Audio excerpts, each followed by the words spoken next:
BNP সংস্কারের বিপক্ষে নয়, তবে সময় বেশি গড়ালে জন আকাঙ্ক্ষা স্তিমিত হতে পারে বলে শঙ্কা প্রকাশ করছে দলটি।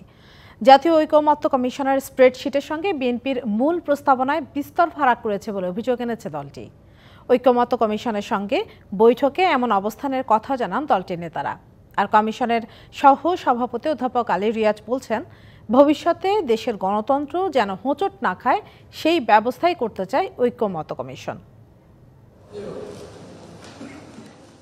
জুলাই গণঅভ্যুত্থানের পর রাষ্ট্র মেরামতের সংস্কার প্রস্তাব রাজনৈতিক দলগুলোর সঙ্গে দফায় দফায় আলোচনা। জাতীয় ঐকমত্য কমিশন গঠনের পর 2 দফায় বিএনপির সঙ্গে বৈঠক। তারই ধারাবাহিকতায় জাতীয় সংসদের এলডি হলে কমিশনের সঙ্গে বৈঠক করতে আসেন বিএনপির 5 সদস্যের প্রতিনিধি দল।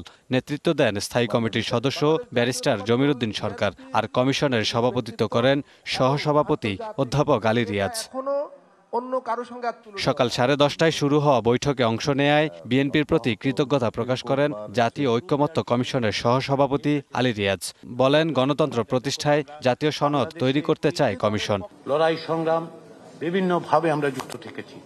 সেই জায়গায় বিএনপি যে ভূমিকা পালন করেছে, নিঃসন্দেহে এমন অবস্থানে দিয়েছে যে বাংলাদেশের মানুষ জানেন যে তারা কি ভূমিকা পালন করেছেন, কিভাবে তারা গণতন্ত্রের সংগ্রামের জন্য অত্যাচারিত হয়েছেন, নিপীড়িত হয়েছেন, প্রতিরোধ রচনা করেছেন। একই সময় বিএনপির স্থায়ী কমিটির সদস্য নজরুল ইসলাম খান বলেন, সংস্কারের বিপক্ষে নয় বিএনপি। সংস্কার প্রক্রিয়া বিলম্বিত হলে পরিবর্তনের আকাঙ্ক্ষা স্তিমিত হতে পারে বলেও আশঙ্কা তার।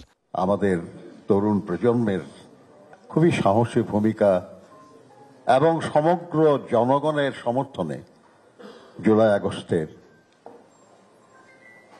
এই লড়াই। মাঠের অলরাউন্ডার আমি, আর ঘরের অলরাউন্ডার টাইলক্স।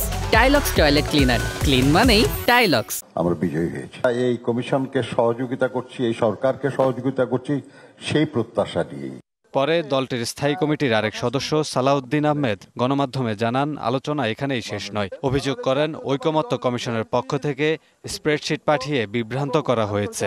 চূড়ান্ত তো আলোচনা নয়, এটা আমার মনে হয় আমরা দ্বিতীয় পর্যায়ে আলোচনা করছি। প্রয়োজনে আজকে যদি সমাপ্ত না হয় আরো আলোচনা হবে। এখন আমরা সেই আলোচনা সমাপ্ত করিনি। আশা করি আমরা একটা পজিটিভ দৃষ্টিভঙ্গি নিয়ে আগাচ্ছি।